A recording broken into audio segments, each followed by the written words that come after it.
All right, hello, Honors 100. I hope everyone's doing well. It feels like it's been a while, right? We got out of our workshop portion of the course. I want to thank the overwhelming majority of you who more than met expectations for that aspect of the course. Did a really nice job discussing each other's work, a nice job keeping up on deadlines when it came time to submit your own work. I hope everyone realizes this, but obviously I gave you some pretty, in my mind, extensive notes in Canvas on your individual assignments. For me, despite kind of showing up in the discussion board less and not posting video lectures, it's probably the most rigorous part of the semester for me for Honors 100, just to you'll constantly be reading those papers and trying to give detailed feedback in addition to reading through the comments you were giving each other. So on the off chance anyone was not reading the comments that I gave you, please do make sure you're looking at those.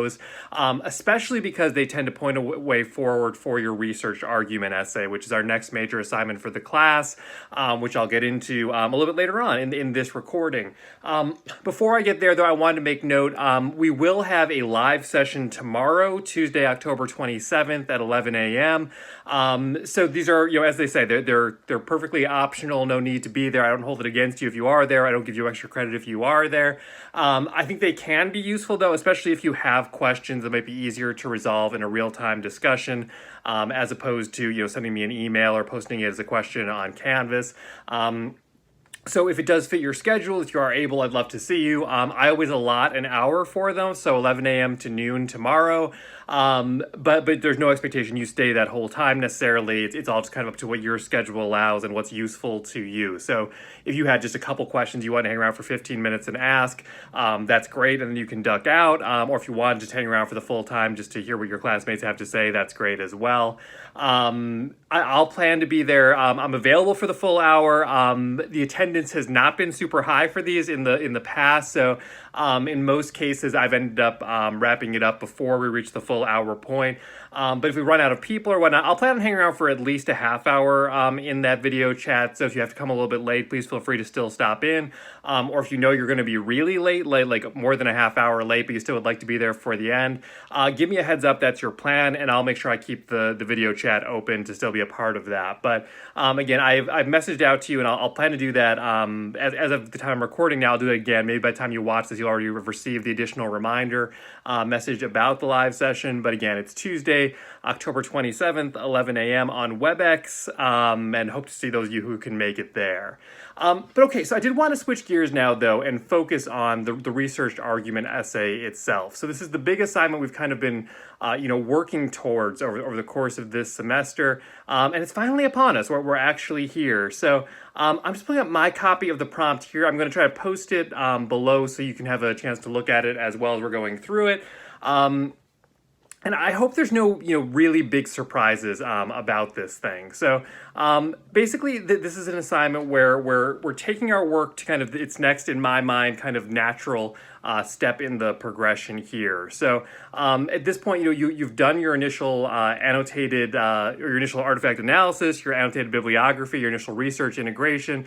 Now it's time to actually take those tools and make them into more of a traditional academic essay. In some ways, sort of where we started out with at the start of the semester, where we're writing thesis-driven essays. That's what this is, except a longer version of that. One thing I want to make perfectly clear is you cannot just turn in your initial research integration again. A small percentage of you did take advantage of the opportunity to write a thesis and treat it more like a rough draft for this essay. Those who did that have a really good head start, but even in those cases, they all still definitely need some work in order to do well on this assignment. We're going to focus on a clear thesis statement that articulates a central argument. Your original artifact should still appear in this essay, but it doesn't need to be the focal point. Many of you, for your initial research integration, were still making the artifact the focal point. Obviously, you did not have to do that. I think I made that pretty clear. Most students did choose to do that, and that's fine. It was, I think, a way of making that assignment a little bit less taxing to start with more of of the raw material from your initial artifact analysis, but now the pressure is on to mold this more into an argument about a topic that your artifact kind of brings up. In some cases, it can be more about your artifact, and for most of you, I gave some feedback of potential directions you might take your argument when I gave you your feedback on the initial research integration. You don't have to take my suggestions, but make sure you're at least reading through those to get an idea of the kind of thing we're looking for here. But you're building a 4 to 5 page essay. For many of you, this isn't that much longer than we've written so far. Again, it's just shifting gears a little bit away from analysis. We're still using some of the earlier analysis, and we're still using a good bit of the research we've gathered, but focusing it all towards making an argument and making a cohesive essay out of that. So 4 to 5 pages is the length requirement. Required to use at least 2 research sources. So these can be ones that you've already used in your annotated bibliography and initial research integration. They don't have to be the same ones, though. You can bring in new ones. You can use just 2 of them, and you can use more than 2 as well. In fact, I think most people for a 4 to 5 page essay probably want to use more than 2 research sources, but it all depends on the argument and on how you're choosing to approach it.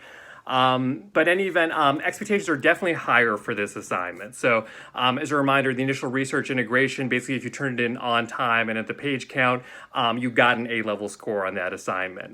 That does not mean you should rest on your laurels now and assume if you do some proofreading and cleaning it up, you'll get an A on this next assignment. If you were to just turn it in with a little proofreading, you're probably looking at a C or worse kind of score. So definitely the bar is significantly higher for this assignment, even for ones that look really good in the initial research integration, just because it is a different assignment looking for something different than the initial research integration was looking for, and again, because of kind of the terms on which I was grading that earlier assignment. Again, I'll let you read through the rest of the prompt and the grade guide yourself, but I think that helps clear up a lot of things that could potentially be confusing. One thing I'll say very explicitly here, it's a 4 to 5 page paper. It used to be different lengths. The longest I ever had this was 7 to 8 pages. It was 5 to 6 pages for a little while. Just to reassure you, it is 4 to 5 pages for this assignment. I've decided to cut back on length in favor of quality of writing.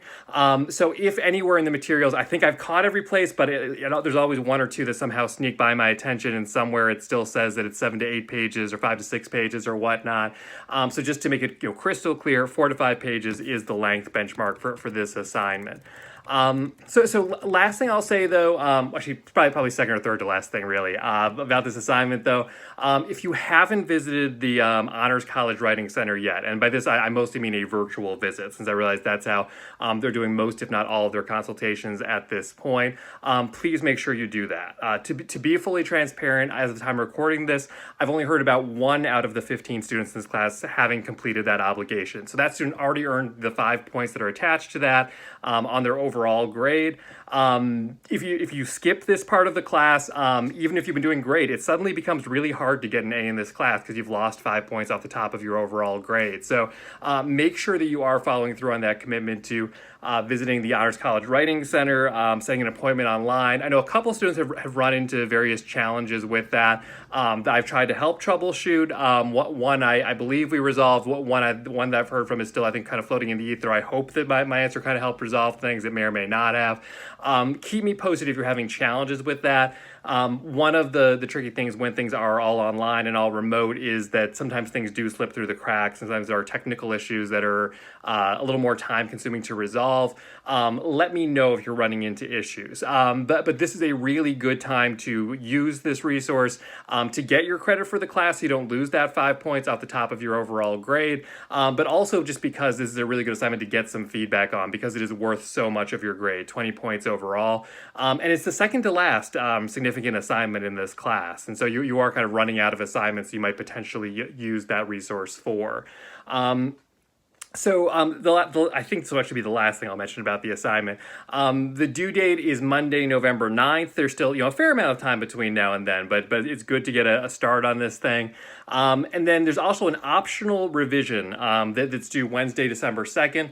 Again, totally optional, but basically because of the high stakes of this assignment, because a big part of this class is the idea of revision that you've been practicing kind of subliminally over the course of these different assignments that have built up to this one. It's only fair that there be a revision opportunity for this assignment. So if you get your score back on this assignment and you're really happy with it, and you don't have time to do another revision, it's not required by any stretch. But if you are to get a score that you're not so happy with, or you just have more time later on to work on the assignment than you did when you were first doing it, and you want to take advantage of the opportunity to revise, you can resubmit it by that Wednesday, December 2nd. So you'll have probably at least 2 weeks, probably closer to 3 weeks from when I give you your papers back to be able to work on that revision. And when you have that opportunity, I will take the average of your scores if you do choose to do the revision. So it's not as though that grade will just replace the earlier grade, but you will get the average of those two scores, and I'll usually round up a little bit wherever it kind of falls in a middle ground there. So I hope that all makes sense. Again, I'm going to leave the prompt and the grade guide here in this discussion post. I'm also going to leave a space for questions in the actual discussion thread where you can comment. Let me know if those questions come up either here or again, the live session tomorrow is a really good opportunity to do that as well. But otherwise, for the rest of today's session, I want to switch back to our faithful textbook ways of reading. So we're back to regular assigned readings. Make sure you're following along in the syllabus for what those are. A reminder to keep up on those reading response journals. Many of you have been doing a great job on that and are almost done with your obligation. You have to do, I believe it's a minimum of 12 for this class. Some of you are up around, I think, 10 or 11 or so, or close to that. So in any event, you're right on track to finish this very comfortably before the end of the semester. There are a few of you who I've gotten very few, if any, journal entries from yet. Again, this is really the kind of thing where I think it's not time consuming at all. I think it's a very easy way to earn credit if you keep up on it as it goes along. Whereas if you wait to the last minute, I think it becomes really hard. And I think that it is going to make it ending at the end of the semester really challenging, or lower your grade substantially at the end if you just don't have time to actually do those journal entries then. So that's not meant as a threat, but more just kind of my best advice, and making sure it doesn't blindside you to stay on top of this obligation. But the reading for this time, it was the Michael Pollan piece, Nutritionism Defined. So I have just a few places I'm going to take us in the text, and then going back to kind of our old way of managing class before the workshop, I'll leave a lot of room open for folks to comment on whatever else may be of interest to them that they'd like to discuss. So on page 490, though, Pollan brings up this idea about the value of giving something a proper name. And the way he describes it is, proper names have a way of making visible things we don't easily see or simply take for granted. Which I think is a really interesting way of framing that. This idea that until we have a name for something, we might just assume that it exists. We kind of take it for granted, and by extension, we probably assume that we all see it the same way. When really we might not. And really, if we're going to talk about it, we need to have some way of identifying it, some way of calling it out. So I think that's an interesting framework that this reading sets up early on there. And then he defines ideologies a little bit later on. He talks about them as ways of organizing large swaths of life and experience under a set of shared but unexamined assumptions. And that gets to that idea of the things we take for granted. If we all are in the same ideology, be it a political one or a religious one or a cultural one, we might all kind of have this shared set of unexamined assumptions. That's just the way the world operates, which has value, right? It kind of simplifies the world. It lets us think about things more cleanly. It also can be sort of problematic for not challenging us to look at the nuance of things or where we might parse issues. And to give a really specific example of this, again, when we think about politics today, in the U.S., we make it pretty simple to kind of identify as Republican or Democrat, right? And if you're a Republican, you believe in lower taxes, you're pro-life on the issue of abortion. There's a kind of that bundle of things that kind of come with that. And if you're belong to the Democrat Party, you tend to believe more in environmental protectionism, and it's often higher tax rates, but for the wealthier classes and to kind of fund public projects, and so on and so forth. And I'm sort of making sure that I don't take sides on this. I obviously have my own political views and my own ideology, as anyone does. But when you kind of ascribe to a certain party. That kind of simplifies things as, okay, I'm just going to believe everything that they say in an oversimplified version of things. Like most of us are more nuanced than that. And I think that that's where Pollan is kind of pointing out kind of the limitations of an ideology, that sometimes it doesn't leave room for us to think about all the nuance and where we don't cleanly fit everything that a certain ideology might say. Okay, but cutting ahead in this reading here, I want to go to page 495. And Pollan gets into this issue of discussing sort of why it's problematic to study individual nutrients and what they do.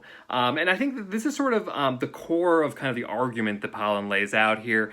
So he mentions, I think, the biggest focus on 495, but it's sort of all throughout this reading. But I'll leave that one open to the class. I won't give any further interpretation from my own perspective on this one. But why does Pollan see it as problematic to study just individual nutrients in isolation?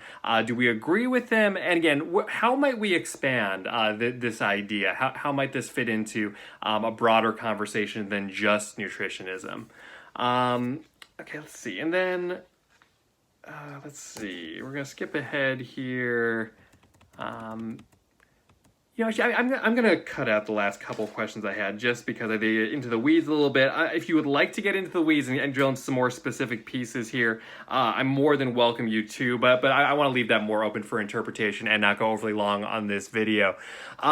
But some of the things we might think about, again, are how we can apply Pollan's big ideas, big argument, beyond the specifics of what he's writing about. How might this same logic apply to other parts of life, other parts of our society? And then in addition to that, I just think it's also kind of interesting, food for thought, no pun intended, but this idea of nutritionism, the relationship people have with food, how they think about food and their diet and what place that has in their lives. Oftentimes, if we were doing a live class, I would open up the discussion just for some general reflection around that and kind of seeing where people are coming from, and in part just kind of break down again that unexamined assumption piece of this and see what people around you are thinking. So I'll also open that up as a discussion kind of question as well. If you just would like to discuss kind of your relationship with food, and maybe other thoughts that this reading or related kind of thoughts may have led you to. But okay, I'll leave it there. So again, the discussion thread, we'll leave it open for discussing the research argument essay assignment, as well as this Pollan reading, and we'll keep going from there with the course. So glad to be back here on video lecture. I hope you feel the same, and I will catch you next time.